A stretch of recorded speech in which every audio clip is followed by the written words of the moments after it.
Muy buenas noches. El electorado habló el 2 de junio y con una estrategia bien diseñada de alianzas con partidos satélites, Morena logró la mayoría en la Cámara de Diputados y prácticamente en el Senado se quedó a 2 senadores de tener la mayoría calificada de 2/3 partes.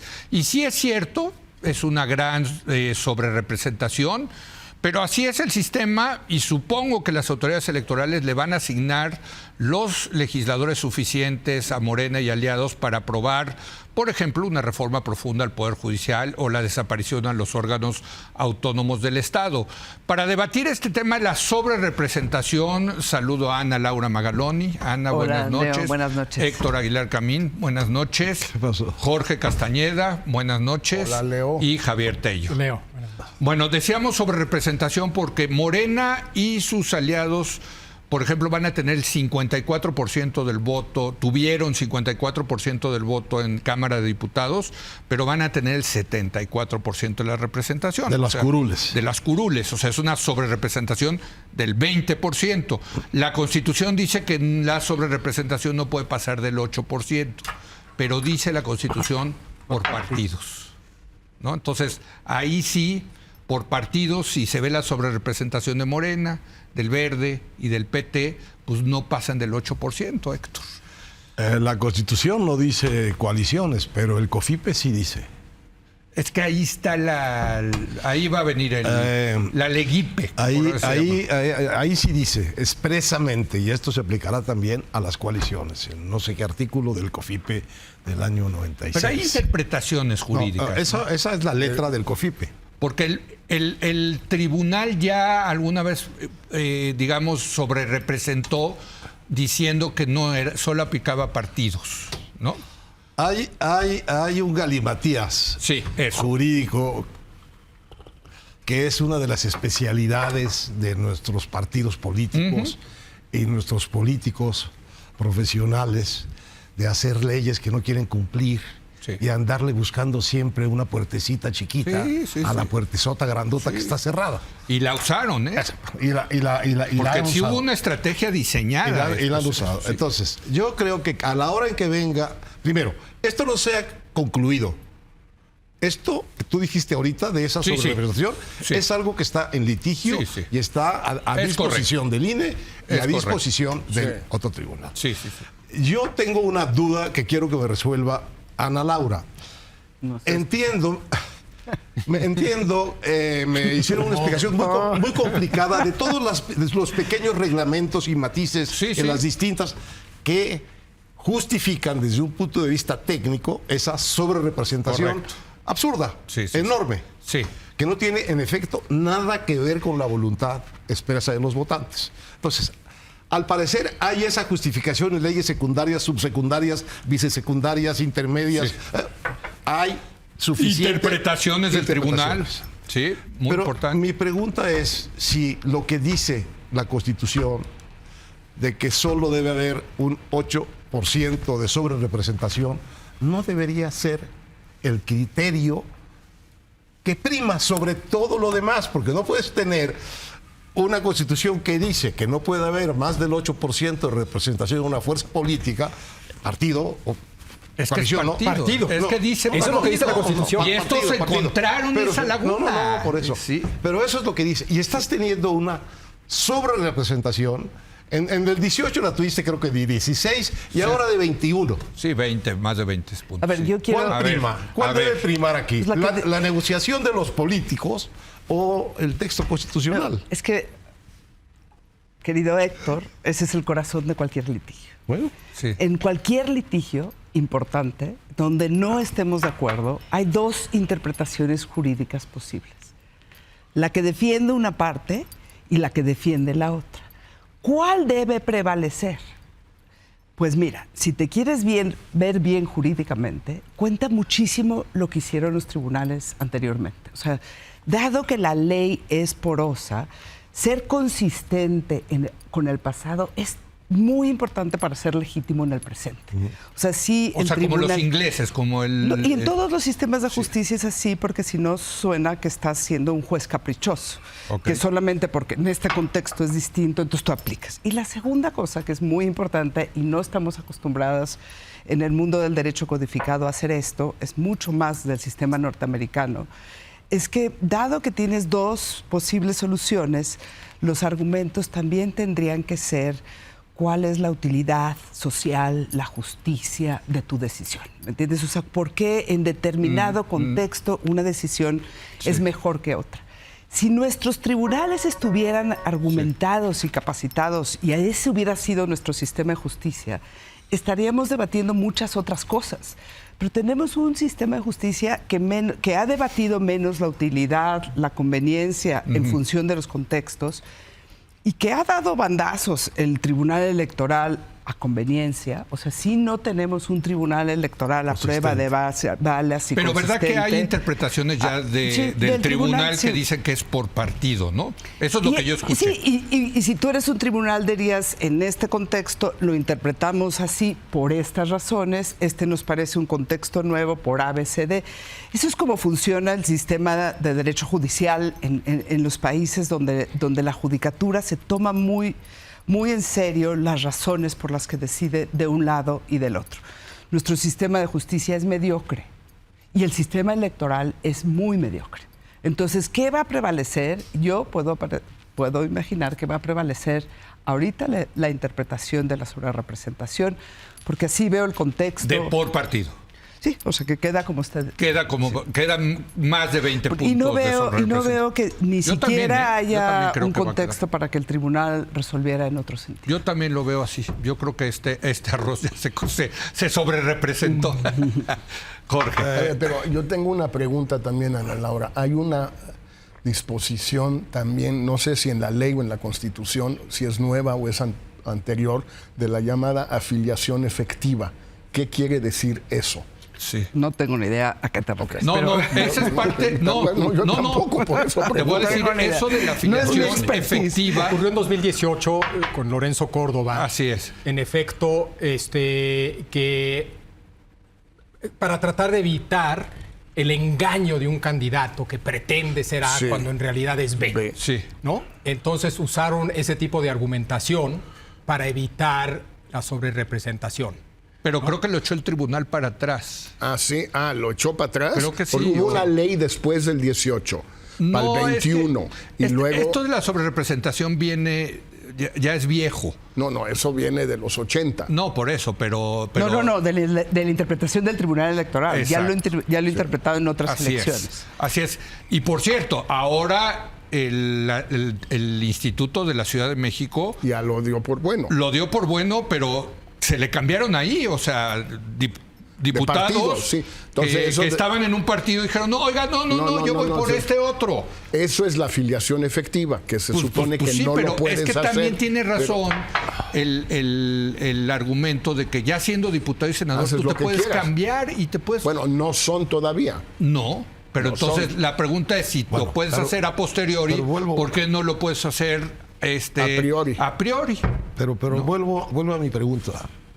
Si el principio constitucional, cuyo espíritu es que no exista y cuya letra es que no exista una representación mayor del 8%, no está por encima de todos los otros códigos, vicecódigos, subcódigos. Pero ahí los otros dicen...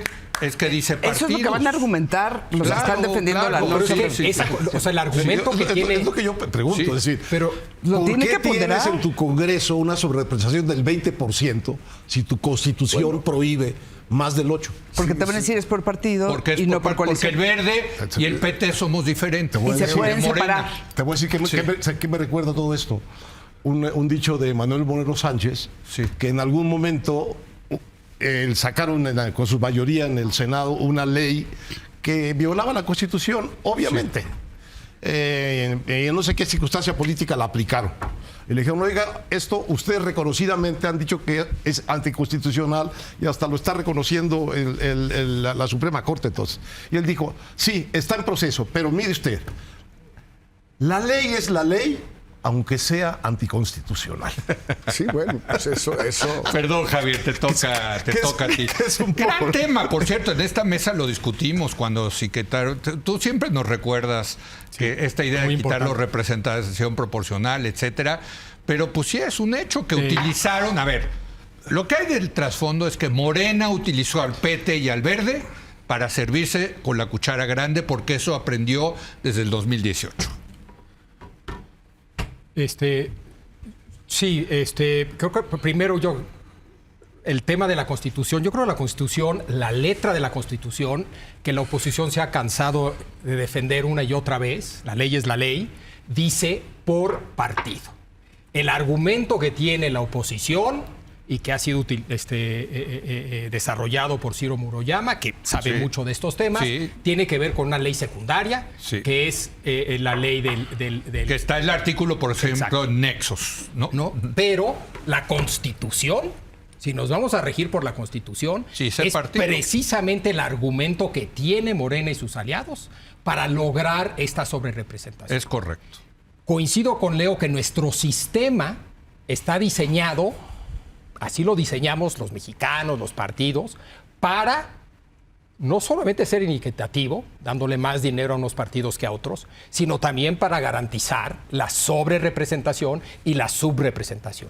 Me preguntas a mí, Javier Tello, ¿qué pienso yo de que sea tan equitativo en términos económicos y que exista esta sobre y subrepresentación? A mí no me gusta nada.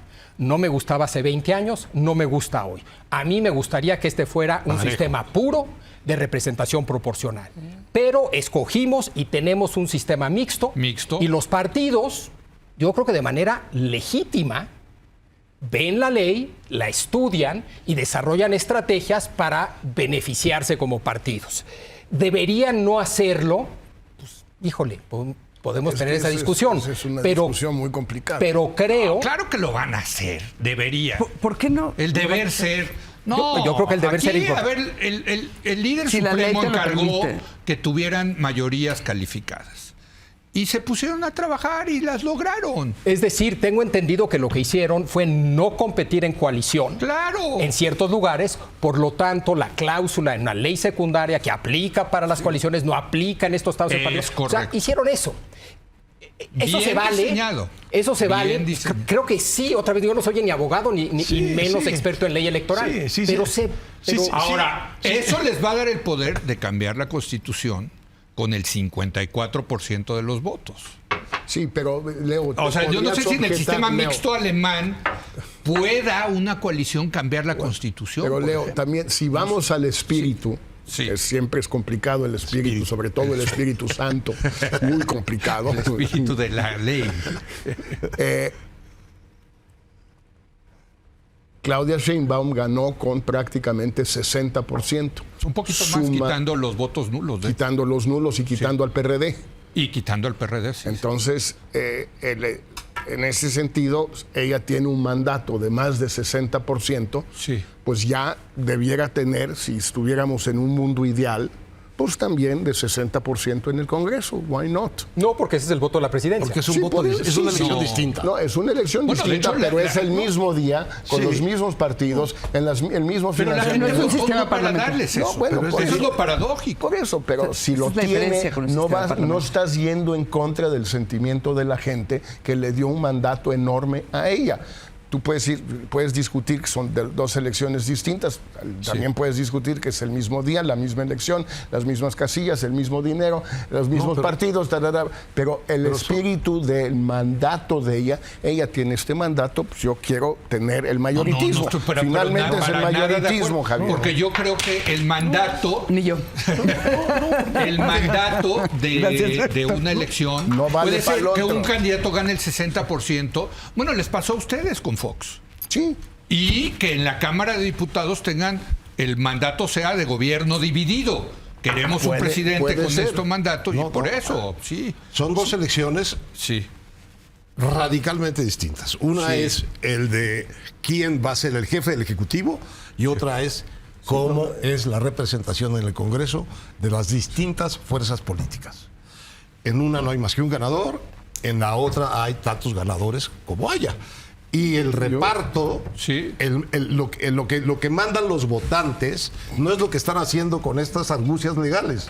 Lo que mandan los votantes en el Congreso, mandaron solo el 54% para la alianza oficialista. Solo el 54%. Muchísimo, sí, pero 10 menos que para la presidenta. Entonces, lo que cuenta en el Congreso es el 54%. No, bajo la ley no. No. Lo que cuenta como mandato del votante, directo del votante. Sí, votaron por ellos 54%. Y ellos- De acuerdo, pero y saben que hay como los... tenemos un sistema Y ellos, mixto, mediante un mecanismo legal, burocrático y tramposo, Como en Inglaterra, como en el Parlamento inglés. como en todas partes, como todos, se están agandallando un 20%, que no es cualquier 20%. Por cierto. No, que no es cualquier 20%. Déjame nada más dar un dato, porque si fuera el sistema inglés, si fuera solo representación mayoritaria, no habría tendrían, diputados de oposición. tendrían 82% en la Cámara de Diputados. Y Inglaterra es una democracia. Sí. Pero volviendo al tema de Ana Laura, de que el juzgador debe de tomar en cuenta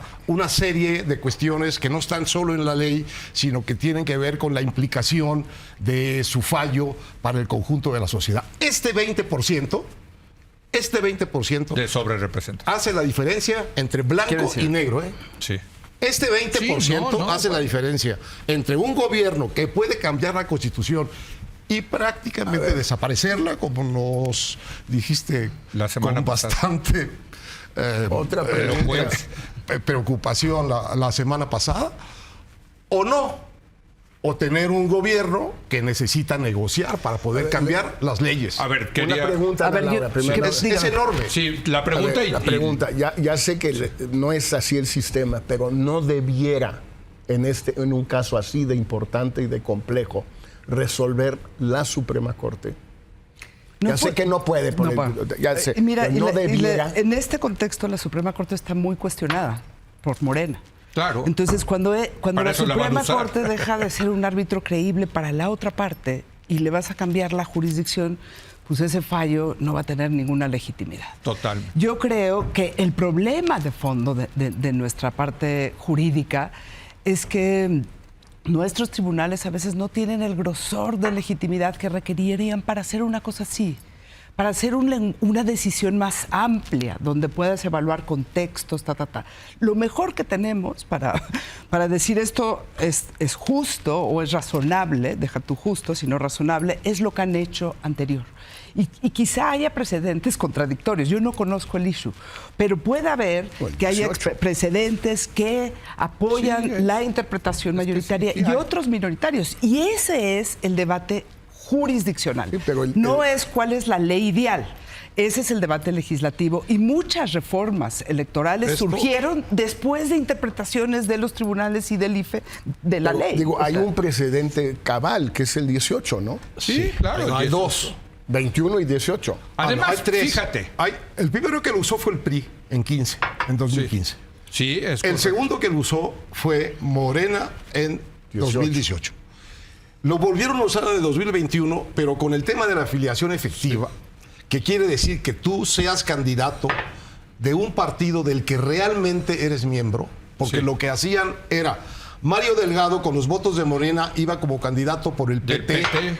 por el PT Sí. en un lugar Así que iban llegó, a ganar llegó con por los votos PT. de Morena. Bueno, una vez terminado el proceso y instalada la Cámara, Mario Delgado se cambia a la bancada de Morena y además preside la bancada de Morena. Sí. Bueno, Pero se es- puede una simulación pero- mayor. pero eso ya fue incluso a posteriori. Pero eso fue aceptado el INE, como válido. El INE en Claro. 2021 le hubiera tenido que decir a Mario Delgado, me tienes que demostrar que tu afiliación efectiva es PT, porque si no, no puedes ser candidato. Con eso de la afiliación efectiva redujeron como a 3% la Pero sobrerepresentación. es que el tema es a quién representan cada diputado. Supuestamente los 300 diputados de mayoría representan ese distrito, no a ese partido. Por eso ese diputado, sí, claro, No, Héctor, llegan ese, ahí, sí, uno llegan puede ahí como llegar por candidatos. Morena No. y al día siguiente la toma de posesión dice, yo me voy a cambiar al PAN. y es mi derecho, porque yo represento a mi distrito, no represento al partido político. Son más triquiñuelas de los legisladores. No. Así son, es el no deberían crossing the poderse- floor, ¿no? Se llama. No deberían poderse mudar porque es un engaño al elector. Pues es que, ¿a quién representa? Yo te elijo a ti. Yo represento al segundo distrito electoral de Veracruz y puedo cambiarme de partido como se me dé la gana. ¿Sabes el problema aquí? espérate, Bueno, ahora. sí puedes, pero son más trampas de toda Pero esa democracia. esas trampas sí son generalizadas en todo el mundo. Ahí sí. Bueno, aquí tienen unas consecuencias tremendas. Ahora- yo te escojo a ti porque eres rojo. Porque eres rojo. Y luego, una vez que ya te di mi voto y ganaste, me dices, ¿sabes qué? Chao, me voy. Es que Soy no, azul. el electorado en los 300 distritos de mayoría no está eligiendo porque eres rojo, sino porque eres Héctor Aguilar Camín. No, te está eligiendo por tu partido. Es que pues, está el Tú ve tema de cuánta la gente representación. Es por- Javier, Es por el partido. ya un último esa es la comentario. No, yo no creo que haya una solución única a ninguno de estos problemas. Hay grandes debates sobre qué exactamente es la representación y distintos modelos de representación. Claro. Y cuál es el bueno, pues cada quien escoge y dice cuál es el bueno.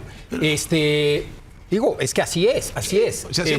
Si hacemos teoría, hacemos todo lo que quieras. Pero aquí lo que está pasando es que con este mecanismo tan discutible como ha sido discutido en esta mesa y en el fondo tan turbio como ha sido construido a lo largo de su pequeña historia, se está definiendo una cosa fundamentalísima para Claro, el país. claro que sí. Se está definiendo si hay o no un nuevo régimen político. Es correcto. Un régimen político en el que el gobierno es el dueño de todos los poderes o no.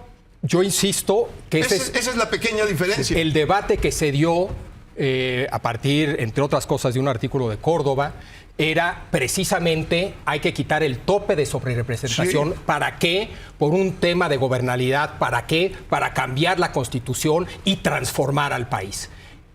Mucha gente apoyó ese discurso porque la transformación que se prometía era una que ellos compartían. Yo estoy de acuerdo con eso. pues, ¿eh? lo Y dijimos aquí. ahora Yo estoy de acuerdo. está sucediendo algo similar y hay gente que quiere esa mayoría para esa transformación y otros que no les gusta No esa pa' transformación. esta, no pa' esta. pa' esta. Entonces, digo... Tienes toda la razón. Ahora, Lo que digo es lo que se juega en esta no se había jugado en ninguna. Es un tipo de régimen autocrático, presidencialista, absolutista y constitucionalizado o un gobierno dividido. Hay otros países que lo han resuelto Esa es la pequeña diferencia. entre una subiendo el umbral de los votos que se necesitan para cambiar la Constitución. Sí. Aquí Bueno, en la Estados verdad Unidos es prácticamente imposible. es práctica. O sea, tiene que haber un Prácticamente consenso imposible. enorme. Por eso ha habido tan pocos cambios constitucionales. pues también prácticamente En la historia. imposible por su diseño electoral, Claro, que es claro. bipartidista. Claro, así es. En Inglaterra, que también es un sistema de el ganador se lleva todo, Sí. al ser un sistema parlamentario no es tan complicado cambiar las cosas, etcétera, etcétera. Es decir, Y no hay Pero constitución. ¿cuál es el bueno? Pero Yo me acuerdo cambiarla, que en no. aquella discusión Pero se defendió Inglaterra a morir, que es tan democrático como cualquier otro país. Bueno, yo creo que no. A mí me soy gustaría partidario proporcionalidad ¿Qué se pura necesita y para dura. cambiar en el sistema francés, por ejemplo, la Constitución? Lo puedes hacer por mayoría, es decir, en ambas cámaras un porcentaje elevado, creo que son Elevado. 75%, Mira, creo. 75%, O, yo también creo. o por referéndum. Por referéndum. Entonces, En el- eso Con un siempre... umbral muy alto. Las No, constituciones- no hay umbral. Es 50 más 1. 50 más Y uno. no hay ¿Participación? Participación, no. La- no. Es que las ese es el constituciones europeas De Gaulle parlamentarias. quiso dárselo al presidente la fuerza del referéndum. La, Y lo hizo la muchas veces. española, la alemana, la italiana, o sea, después de convocar a una reforma constitucional en temas, no en toda la Constitución, en temas fundacionales, se tiene que convocar elecciones. Y casi esa reforma constitucional va a referéndum. Sí, sí. Y se tiene que ganar por una mayoría Calificada. Sí, 3/5, o sea, más de la mitad, digamos. Y lo que quiero decir es que sí es cierto que existen en muchos países estas cláusulas de intangibilidad que hacen más difícil mover ciertas cosas constitucionales, pero ese no es nuestro caso. Es No, ya. es un régimen No, no, parlamentario no. y aún así tiene todas esas exigencias. El tema nuestro es que le hemos dado el voto a una persona por 6 años fijos. Bueno, menos la revocación de mandato, que quién sabe. Y le estamos dando a la Cámara un poder de un 20% de sobrerepresentación en los diputados, que significa un cambio de régimen político. Esa sobrerepresentación, no los votos de los votantes, el mecanismo que han inventado los políticos para reasignarse a su manera. Ahí está el tema, cosas. Héctor. Bueno, ese mecanismo. Entonces, por una trampa, vamos a tener un cambio de régimen. Ese mecanismo es legal. Si no es trampa. No es una trampa. Esa no es trampa. Es una posible interpretación jurídica. Es un laberinto. Sí. Bueno, vamos a hacer una breve pausa porque lo que vamos a discutir tiene mucho que ver, con esto. Claro. Porque el Congreso toma posición el 1 de septiembre y convive un mes entero con el presidente López Obrador hasta el 1 de octubre en que toma posición Claudia Sheinbaum. Y ya dijo el presidente, vamos a usar ese mes para pasar las reformas que yo quiero. ¿Cómo ves, Javier? Regresamos en un momento. Bye.